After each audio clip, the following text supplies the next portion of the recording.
भौजी के पलना देख के दुख हुई ठकुराइन। ये हम चाहत बानी कि ओकरा दुख कब्बो ना खत्म हो। वो दिन रात ही पालना के देखे अपन बच्चा के याद करे और दुखी होए। ओके भी तो ओकर भाई के सजा भुगते की पड़ी। आशा जी डिप्रेशन में चल रही हैं और सोचियन जौन हादसा उनके साथ भइल ओके जिम्मेदार यही बाड़न। इनकरा ये एहसास से बचावे के हुई। भौजी रुको ही जाओ। माई माई भैया भैया का चिल्लात बाड़ू?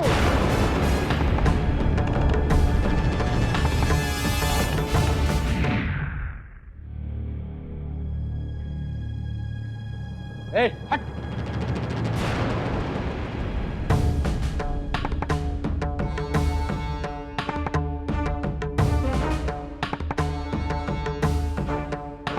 हमार गोड़ छूला के तोरा कोनो जरूरत नहीं है।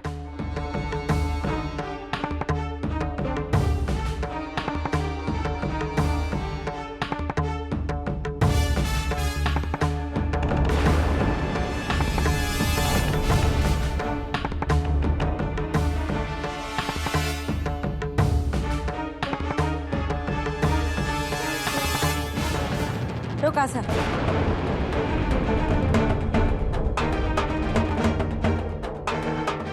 तोहार अशुभ कदम ई हवेली में न पड़े के चाहिए।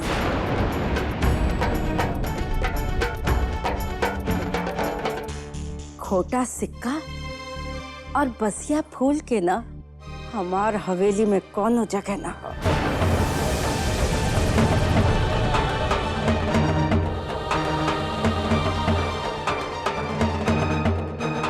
ए, महारानी समझ तोरा जैसन मूर्ख औरत जमाना में कहीं नहीं।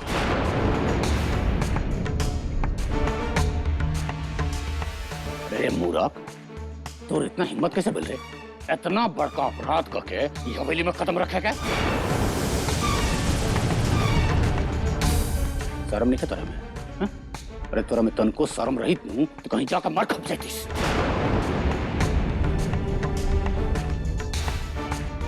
तोरा का बुझे इतने अपन मनहूस सकल लेके आई बे हमनी के दरवाजा पर तोरा स्वागत खातिर फूल के डलिया लेके खड़ा रहे कि महारानी जी आ रहल बड़ी, इनका ऊपर फूल बरसावो। बहुत बड़का कारनामा करके आयल बड़ी। माई माई, अरे महारानी जी आयल बड़ी, जो ना डलिया लेके आओ, फूल लेके आओ। समधिन जी कृपा करें। अरे कृपा तानी खातिर हमनी का ना करनी है? ए आशा,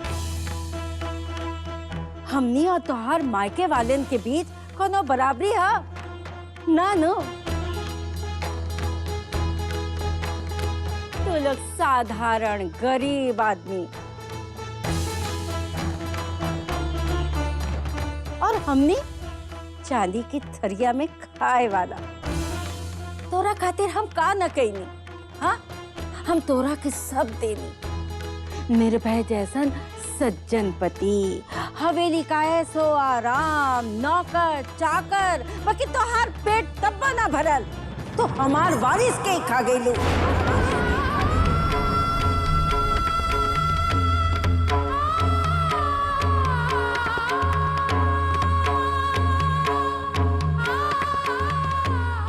महारानी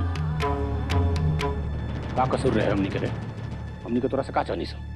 खाली यह चाहनी सा कि हमनी के हवेली के को वारिस देते, हमनी के हवेली का भविष्य देते, और ते हमनी के हवेली के भविष्य अंधकार में डुबा दो। कहीं की ए सुमा, का कसूर रहे हमनी को? दुनिया में कौन आदमी अपन भविष्य ना सुधारे के चाहेला? कौन आदमी अपन औलाद के ना चाहेला?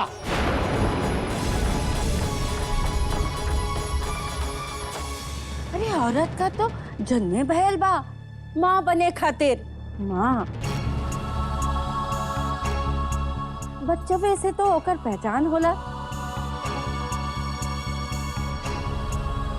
अरे तोरा के हमनी के खुशी का चिंता ना हो तो अपन पहचान के तो चिंता होवे के चाहिए ना? हाँ, कहाँ गए तोहार आत्मसम्मान? कहाँ गए?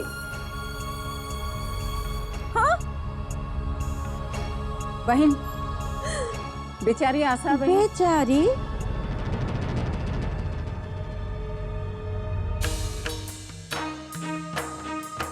गायत्री बहन, ये आशा तोरा के बेचारी लौकत ह, हाँ?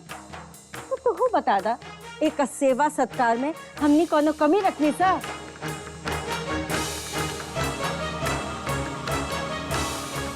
आशा, ये जौन तोहार चाची बानी न, जौन तोरा के घी का लड्डू खिलैनी, ओकर तू इनकर आके इहे सिला देलू।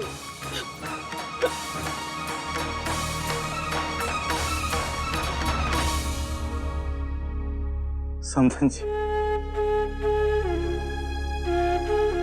दामाद बाबू, हमने क्या अपन गलती मान रहल बानी जा। बाबूजी,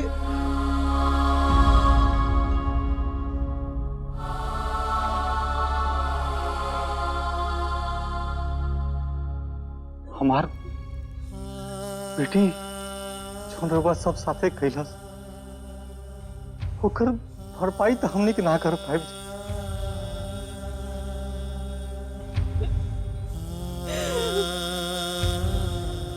नादान भी, भोला भी, ओकरा के अपन बच्ची समझ के माफ कर देनी।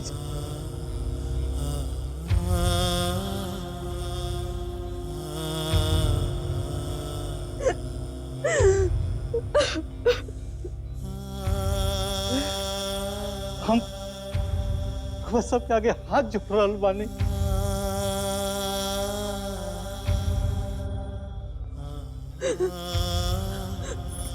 ठाकुर साहब, हमने के क्षमा कर दी। क्षमा लोग जे करे खातिर कहिए वह करब, बाकी हमने के यही जैसे निकाली ना, हमें के निकाली ना ठाकुर साहब।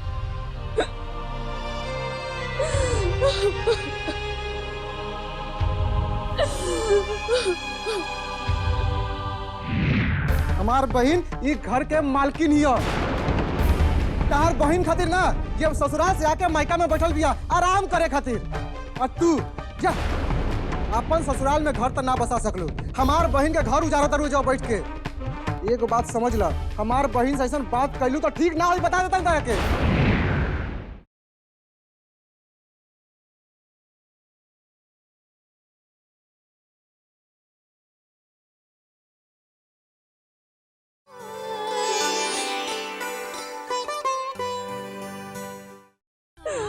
हमें के निकाली ना ठाकुर साहब।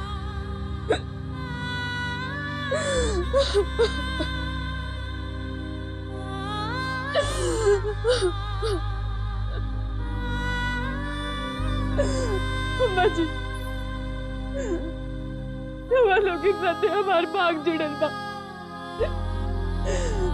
हवेली में हमार जीवन बा। अम्मा जी, माई अब जाए दो ना, एमे बेचारी भौजी के कौन कसूर बतावा, तबे से ओकरा के इतना कोस के ध देले बाड़ू। अभी सोचा हमनियों के देखभाल में कोनो कमी रह गई होगी, हमनी के घी तेल में कोनो कमी रह गई होगी, तबे तो भौजी के लइका भइल अब मर गई। अनु भौजी,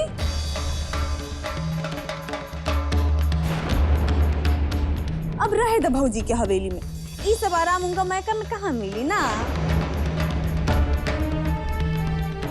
रहिए जा तो घी तेल के रोटी तुरी है। ए, तू क्यों हो बीच में बोले वाली? और खबरदार, अगर हमार बहन से ऐसा बात कैलू तो ठीक ना हो, बता देता हूं तरह के।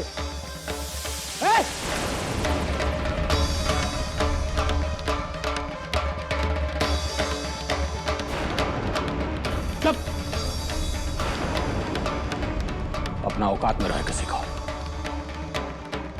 ये हमार बहनी है, आको निर्भय सिंह की बहनी है, बात करे के तमीज रखो।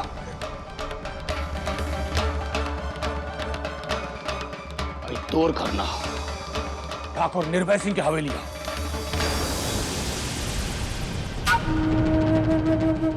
हमनी के शरीफ लोग बानी, जेकर ही जिला जवार में एगो रुतबा बा। तोरा लोग जैसा नंगा भिखारी ना। ज्यादा जबान चलेबे तो जबान आ गर्दन काट के इब्रे यहाँ फेंक दे। कोई से तो निकल भलाई यही में बा, शराफत से इजा से निकल जा लगे, न तो अपना आदमी सबके बुलवाए, हाथ गोड़ तोड़वा के यहाँ से फेंकवा दे।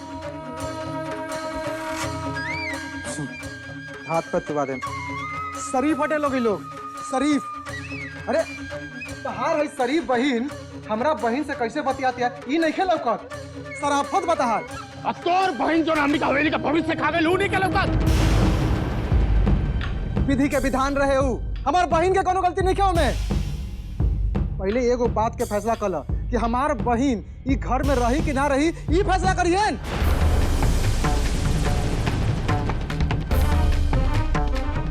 एगो बात समझ ल तू, हमार बहिन ई घर के पतो ही या पतो, ओकर हक तहार बहिन से ज्यादा भाई घर में रहे के। हमार बहिन ई घर के मालकिन ही है। तहार बहिन खातिर ना जब ससुराल से आके मायका में बैठल दिया आराम करे खातिर। और तू जा अपन ससुराल में घर तो ना बसा सकलू, हमार बहिन के घर उजारा दरू जाओ बैठ के। एक बात समझ ल, हमार बहिन से ऐसा बात कैलू तो ठीक ना हो, बता देता के। चुप रहा। आप समझ में हमरा के आयल कि तू लोग मिलके ये असवा का ना दिमाग बिगाड़ दे रहा।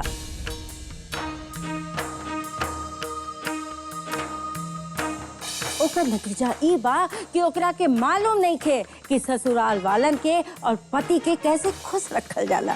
हाँ? औरत के धर्म बा पति के खुश रखेगा, बाकी ए में ना एकरा का इतना गलती ना हो जितना तोहरा बा। यदि तू अपन पैदा होए वाला भांजा के खातिर पालना न लगता तो ये सगुनी ही ना हो।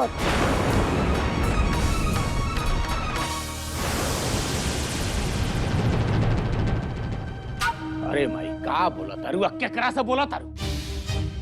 ये तो मूर्ख बढ़लाई बा, बाकी अगर माई बाप का अकिल का घास तरह गई रहे। अरे तू गंगा इतना बड़ा अपशगुन कैसे हो देलू? अरे जायदा हम समझ गए नहीं, तू लोग एक ही थरिया का ना चट्टा बट्टा बाड़ू। और तू हो ए मालकिन, तनी ध्यान से सुना। हमनी के केहू ने की सच चाहत कि तोर जैसन मनहूस औरत ही घर में रहे। तू एगो बंजर जमीन हो गई बड़ू, बंजर जमीन। और इतिहास गवाह बा कि बांझ औरत और बंजर जमीन कोनो काम के ना होला। समझ गई लू? काहे कि तोर मनहूस चेहरा रोज रोज देखन सा हमनी के बार बार बात दिमाग में आई कि ते हमनी के हवेली के भविष्य के खा गेली।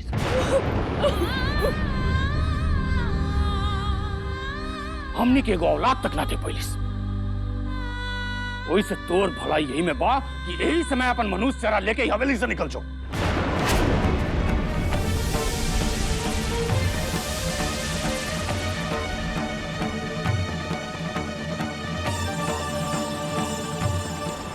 ना निर्भय बेटा, आशा संगे ऐसा जुर्म ना करा। वो एजे से कहवा जाए? अरे चाची, जहां जाए होके वहां चल जाओ, बाकी एजा से ही मनहूस निकल जाओ। अगर एकरा में शर्म होई तो कहीं कुइया में जाकर डूब मरो।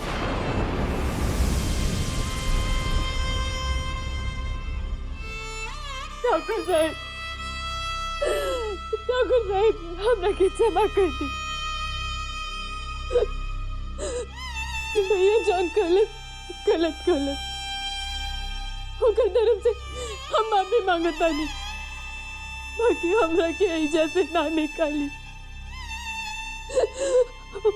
हमें को कोना में पड़े रहा।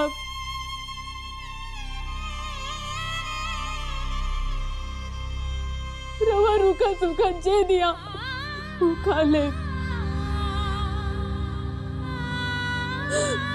रवा तो हमारे मंदिर के देवता बानी,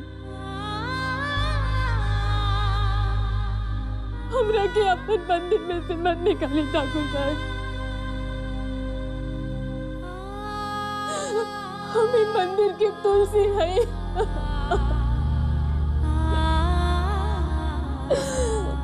तुलसी बाड़ू ना, तुलसी तो एजा का करत बाड़ू? हाँ, तुलसी की जगह होला घर के बाहर।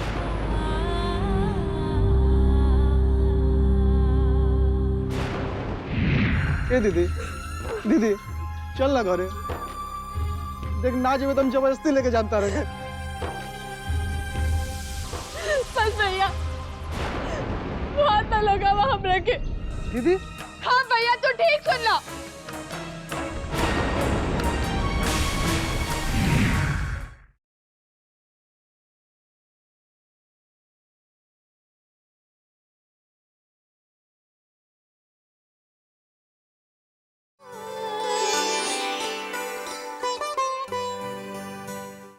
ए निर्भय, बाहर कहीं दा ये तुलसी के। चल तुलसी महारानी असली जगह ले चल। समाजी समाजी समाजी समझेंगे। चल बाहर निकाल यहाँ से।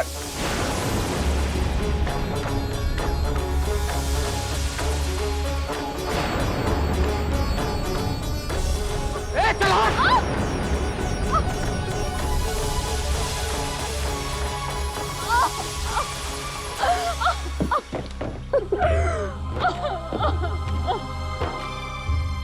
देख ले लू, ये हवेली का असली चेहरा।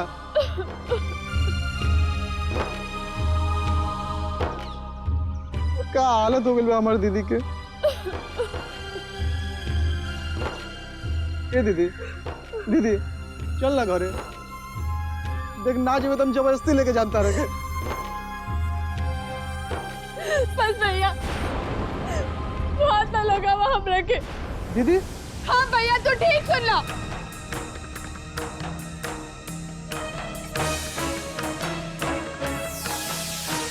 अब हमरा मेरी तनी के कोनो हक नहीं के। ये हक तू उहे दिन को देले बाड़ा, कौन दिन हमरा की टोली में बिठाए के ससुराल भेज ले रहला। इसे हम कहता नहीं। अब हमरा पे हक जमाने की कोशिश ना करा।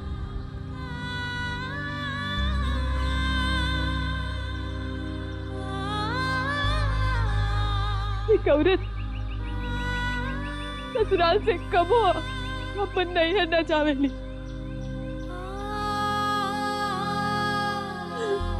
ससुराल आवेली डोली में बैठ के।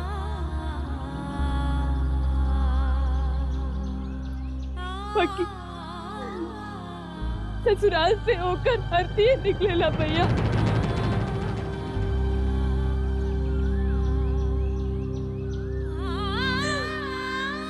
यदि हमरो भाग में यही बदलवा आज ही हो जाए तो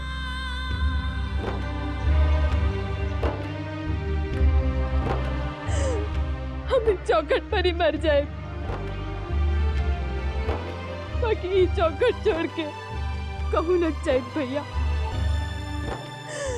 कहूँ न जाए।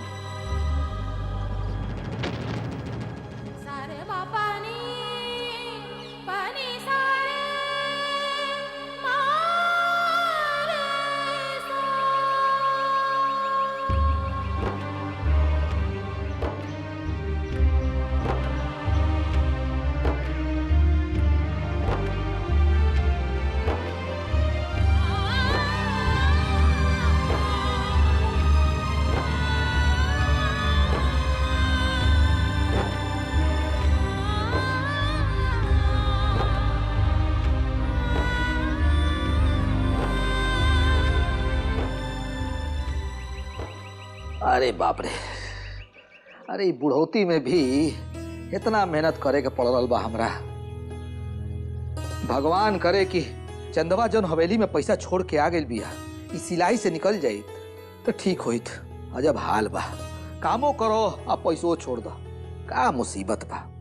हे भगवान, अरे तू ही कोनो चमत्कार करह कि बिना हाथ गोड़ हिलौले हमारा घर पर पैसा के बरसात होखे लागित।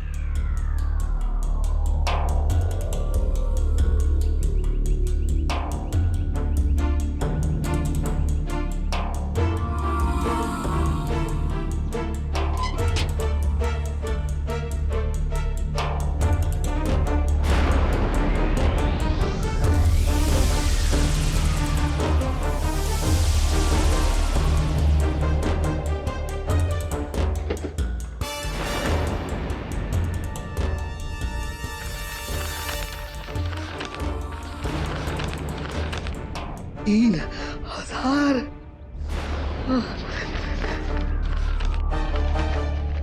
कौन है रे?